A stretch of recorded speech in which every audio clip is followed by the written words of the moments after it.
Привет, друзья! Hi friends, I'm Lydia, your Russian language teacher, and welcome to the Russian Voice Online School. Today we are going to learn how to pronounce Russian vowels. Vowels are sounds which we produce with our voice. Let's learn how to pronounce them in Russian. Our first vowel is A. A. A.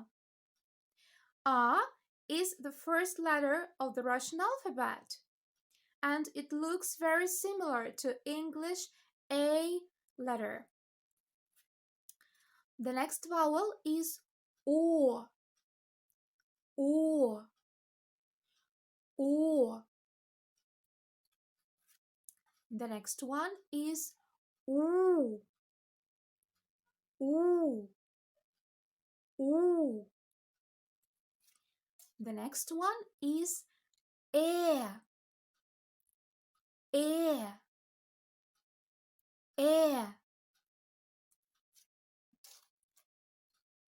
This one is a little bit challenging, but let's try to pronounce it. E. E. E. And the last one, E. E. E. Very good. Очень хорошо. Dear friends, if you like this video, don't forget to subscribe to my channel. And if you have any questions about learning Russian, please write them in the comments.